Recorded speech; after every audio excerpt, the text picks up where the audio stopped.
So hi friends, welcome to our channel. Friends, మనకి defence research and development organisation DRDO అనేటువంటి యొక్క కేంద్ర ప్రభుత్వ సంస్థ నుంచి పర్మనెంట్ ఆఫీసర్ స్థాయి పోస్టులకి సంబంధించి ఈ యొక్క జాబ్ నోటిఫికేషన్ అనేది రిలీజ్ చేయడం జరిగింది. ఈ యొక్క పోస్ట్కి సెలెక్ట్ అయినటువంటి క్యాండిడేట్స్కి మంత్లీ వచ్చేసరికి 37,000 రూపీస్తో పాటుగా ప్లస్ హౌస్ రెంట్ అలవెన్సెస్ అనేవి కూడా మనకి పే చేయడం జరుగుతుంది. ఎలాంటి ఎగ్జామినేషన్స్ కానీ ఎలాంటి అప్లికేషన్ ఫీజు అంటూ కూడా మనకి ఏమీ కూడా లేదు guys. Andhra Pradesh and Telangana male and female candidates అందరూ కూడా ఈ యొక్క జాబ్స్కి అప్లై అనేది చేసుకోవచ్చు. ఈ విధంగా ఈ యొక్క నోటిఫికేషన్కి సంబంధించి కంప్లీట్ డీటెయిల్స్ అన్నిటిని కూడా ఈ యొక్క వీడియోలో డిస్కస్ అయితే చేద్దాం. సో ఎవరు కూడా స్కిప్ అయితే చేయదు గైస్. ఫస్ట్ టైం మన ఛానల్ని విజిట్ చేస్తున్నట్టయితే కనుక సబ్స్క్రైబ్ అయితే చేసుకుని బెల్ ఐకాన్ కూడా యాక్టివేట్ చేసి పెట్టుకోండి. ఇంకా ఎవరైనా వీడియోని లైక్ చేయనట్లయితే కనుక డెఫినెట్గా వీడియోని లైక్ చేసేటువంటి ప్రయత్నం అయితే చేయండి guys. Okay, let's start the video. So job details కనుక చూసుకున్నట్లయితే కనుక ఈ యొక్క నోటిఫికేషన్ ద్వారా మనకి జూనియర్ రీసెర్చ్ ఫెలో అని చెప్పేసి ఈ యొక్క ఉద్యోగాలను అయితే రిక్రూట్మెంట్ అనేది చేయడం జరుగుతుంది గైస్. సో ఇక వేకెన్సీస్కి ఎవరెవరు అప్లై చేసుకోవచ్చు అని చూసుకున్నట్లయితే కనుక జస్ట్ మీరు ఇండియన్ సిటిజన్ అయితే సరిపోతుంది. మీరు ఏ స్టేట్కి చెందిన వారైనా సరే ఈ యొక్క జాబ్స్కి అప్లై అనేది చేసుకోవచ్చు. సో మీరు ఆంధ్ర అయినా తెలంగాణ అయినా ఈ విధంగా మీరు ఏ స్టేట్కి చెందిన వారైనా సరే both male and female candidates ఇద్దరికి కూడా అప్లై చేసుకోవడానికి ఛాన్స్ అనేది కల్పిస్తూ ఉన్నారు. నెక్స్ట్ ఈ యొక్క పోస్ట్కి ఎటువంటి అప్లికేషన్ ఫీజు అనేది కూడా మనం పే చేయాల్సినటువంటి అవసరం అయితే లేదు గైస్. ఆల్ క్యాండిడేట్స్ అందరూ కూడా ఈ యొక్క రిక్రూట్మెంట్కి ఫ్రీగా అప్లై అనేది చేసుకోవచ్చు. ఎటువంటి సింగిల్ రూపీ అనేది కూడా మనం పే చేయాల్సినటువంటి అవసరం అయితే లేదు. నెక్స్ట్ మనకి సెలక్షన్ ప్రాసెస్లో భాగంగా ఎటువంటి స్కిల్ టెస్ట్లు కానీ ఎటువంటి రిటర్న్ టెస్ట్లు అంటూ కూడా మనకి ఏమీ కూడా కండక్ట్ అయితే చేయరు గైస్. కేవలం మనకి ఒక ఇంటర్వ్యూ ద్వారా ఈ యొక్క వేకెన్సీస్కి ఎంపిక అనేది చేయడం జరుగుతుంది.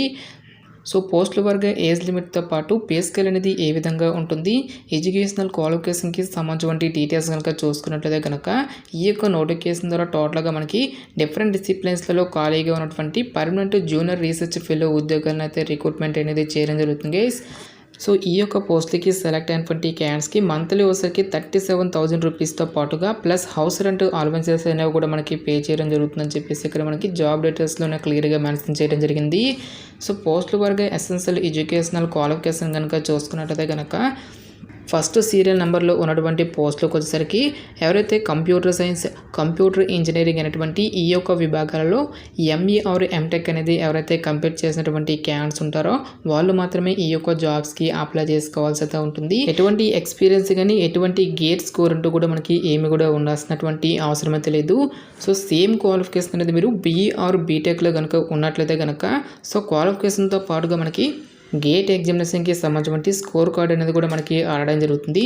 సో మరి ME ఆర్ MTech అనేది ఎవరైతే కంప్లీట్ చేసి ఉంటారో వాళ్ళకి ఎలాంటి గేట్ స్కోర్ అంటూ కూడా మనకి ఏమి కూడా ఉండాల్సినటువంటి అవసరం అయితే లేదు. ఓన్లీ BE ఆర్ BTech అనేది ఎవరైతే కంప్లీట్ చేసినటువంటి క్యాండిడేట్స్ ఉంటారో వాళ్ళకు మాత్రమే మనకి క్వాలిఫికేషన్తో పాటుగా గేట్కి సంబంధించిన స్కోర్ కార్డ్ అనేది ఆడడం జరుగుతుంది. నెక్స్ట్ ఇక్కడ మనకి 5th సీరియల్ నెంబర్లో ఉన్నటువంటి పోస్టులకు వచ్చేసరికి ఎవరైతే డిజైన్ ఇన్స్ట్రుమెంటేషన్ అనేటువంటి ఈ యొక్క విభాగాలలో ME ఆర్ MTech అనేది ఎవరైతే కంప్లీట్ చేసినటువంటి క్యాండిడేట్స్ ఉంటారో వాళ్ళు మాత్రమే ఈ యొక్క జాబ్స్కి అప్లై చేసుకోవాల్సి అయితే ఉంటుంది. ఈ యొక్క పోస్టులకి కూడా ఎటువంటి గేట్ స్కోర్ అంటూ కూడా మనకి ఏమి కూడా ఉండాల్సినటువంటి అవసరం అయితే లేదు. ఓన్లీ BE ఆర్ BTech అనేది ఎవరైతే ఒక పర్టికులర్ బ్రాంచెస్లలో కంప్లీట్ చేసినటువంటి క్యాండిడేట్స్ ఉంటారో వాళ్ళకు మాత్రమే మనకి గేట్ స్కోర్ అనేది ఆడడం జరుగుతుంది.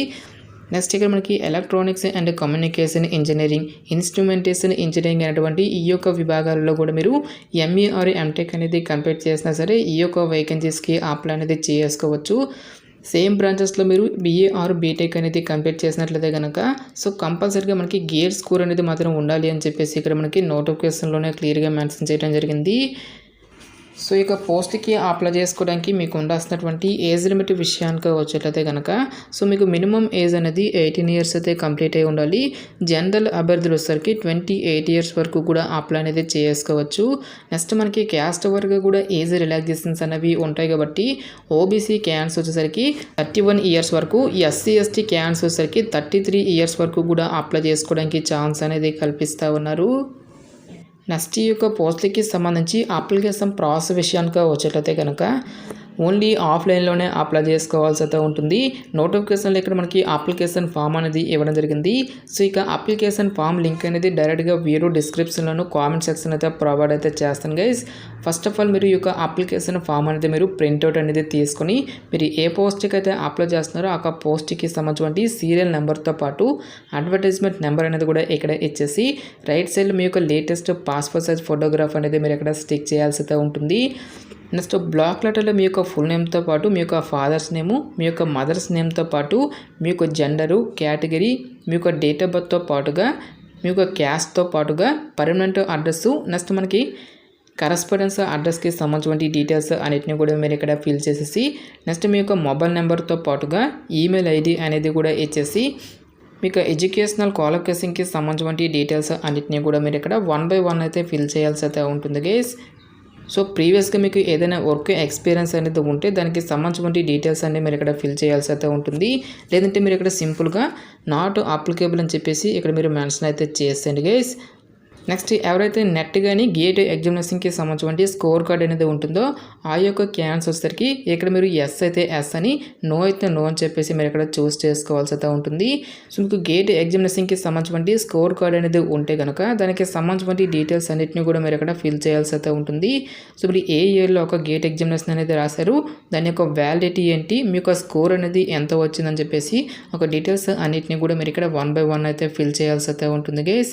సో ఈ విధంగా మీ యొక్క డీటెయిల్స్ అన్నిటిని కూడా ఫిల్ చేసిన తర్వాత ఇక్కడ మీ యొక్క ప్లేస్తో పాటు మీ యొక్క డేట్ అనేది కూడా ఇచ్చేసి పైన ఇక్కడ మీ యొక్క సిగ్నేచర్ అనేది ఇచ్చి ఇక్కడ మీ యొక్క నేమ్ అనేది ఇక్కడ ఫిల్ చేయాల్సి అయితే ఉంటుంది గైస్. సో ఇక అప్లికేషన్ ఫామ్తో పాటు మీ యొక్క ఎడ్యుకేషనల్ క్వాలిఫికేషన్కి సంబంధించి రిలేటెడ్ డాక్యుమెంట్స్ అన్నిటిని కూడా అటాచ్ అనేది చేయాల్సి అయితే ఉంటుంది. లైక్ మనకి మీ యొక్క ఎడ్యుకేషనల్ క్వాలిఫికేషన్కి సంబంధించిన సర్టిఫికేట్స్తో పాటు మీ యొక్క లేటెస్ట్ క్యాస్ట్ సర్టిఫికేటు, ఓబీసీ క్యాన్సర్సర్కి నాన్ క్రిమినల్ లేయర్ సర్టిఫికేట్తో పాటు ఎక్స్పీరియన్స్ అనేది ఉంటే దానికి సంబంధించిన సర్టిఫికేట్స్, నెక్స్ట్ మీకు గేట్ ఎగ్జామినేషన్కి సంబంధించి స్కోర్ కార్డ్తో పాటు మీకు ఎడ్యుకేషనల్ క్వాలిఫికేషన్కి సంబంధించి రిలేటెడ్ డాక్యుమెంట్స్ అన్నింటినీ కూడా పట్టుకుని డైరెక్ట్గా మీరు ఇక్కడ ఇచ్చేటువంటి ఈ యొక్క లొకేషన్స్కి ఇంటర్వ్యూకి అటెండ్ అనేది అవ్వాల్సి అయితే ఉంటుంది. సీరియల్ నెంబర్ 1 to 3 వరకు ఉన్నటువంటి ఈ యొక్క పోస్టులకు వచ్చేసరికి మనకి May 6th, serial number 4 to 6 వరకు ఉన్నటువంటి ఈ యొక్క పోస్టులకు వచ్చేసరికి May 7th మనకి ఈ యొక్క పోస్ట్కి సంబంధించి ఇంటర్వ్యూస్ అనేవి కండక్ట్ చేయడం జరుగుతుంది. సో ఇంటర్వ్యూకి సంబంధించిన వెన్యూ డీటెయిల్స్ కనుక చూసుకున్నట్లయితే కనుక the director defence geo informatics research establishment DGRE Him Parisar sector 37A Chandigarh UT అనేటువంటి ఈ యొక్క పర్టికులర్ అడ్రస్కి మీరు మీకు ఒరిజినల్ సర్టిఫికేట్స్తో పాటుగా 1 సెల్ఫ్ అటెస్టెడ్ జిరాక్స్ కాపీస్ అన్నింటినీ కూడా పట్టుకొని డైరెక్ట్గా మనకి ఇక్కడ ఇచ్చేటువంటి ఈ యొక్క పర్టికులర్ డేట్స్లలో ఇంటర్వ్యూకి మీరు అటెండ్ అనేది అవ్వాల్సి అయితే ఉంటుంది. సో ఎటువంటి ఎక్స్పీరియన్స్ కానీ ఎటువంటి ఎగ్జామినేషన్స్ అంటూ కూడా మనకి ఏమీ కూడా కండక్ట్ అయితే చేయరు కాబట్టి సో క్వాలిఫికేషన్ ఉన్నటువంటి ప్రతి ఒక్క క్యాండిడేట్ కూడా ఈ యొక్క ఇంటర్వ్యూకి వెళ్ళడానికి ట్రై చేయండి గైస్. సో ఈ యొక్క పోస్ట్కి సెలెక్ట్ అయినటువంటి క్యాండిడేట్స్కి ఇనిషియల్గా జాబ్ పోస్టింగ్ అనేది మనకి అదర్ స్టేట్స్లో వచ్చినప్పటికీ కూడా సో ప్రొబేషన్ పీరియడ్ అనేది కంప్లీట్ అయిన తర్వాత ఫర్దర్గా మన యొక్క సొంత రాష్ట్రాలకి ట్రాన్స్ఫర్ అనేది కూడా చేసుకోవచ్చు కాబట్టి సో డెఫినెట్గా ఈ యొక్క ఆపర్చునిటీని యూటిలైజ్ అయితే చేసుకోండి. సో ఇక నోటిఫికేషన్కి సంబంధించిన లింక్స్ అన్నిటిని కూడా వీడియో డిస్క్రిప్షన్లోనూ కామెంట్ సెక్షన్ అయితే ప్రొవైడ్ అయితే చేస్తాను గైస్. ఇంకా ఈ నోటిఫికేషన్కి సంబంధించి మీకు ఎటువంటి డౌట్స్ వచ్చినా సరే నాకు కామెంట్ సెక్షన్లో కామెంట్ అయితే చేయండి. ఇటువంటి మరిన్ని జాబ్ అప్డేట్స్ కోసం మన ఛానల్ని సబ్స్క్రైబ్ చేసుకునే బెల్ ఐకాన్ కూడా యాక్టివేట్ చేసి పెట్టుకోండి. సో ఇది ఫ్రెండ్స్ ఇవాళ వీడియో. రేపు మరొక మంచి జాబ్ అప్డేట్తో మళ్ళీ మీ ముందుకు రావడం జరుగుతుంది. Thanks for watching this video.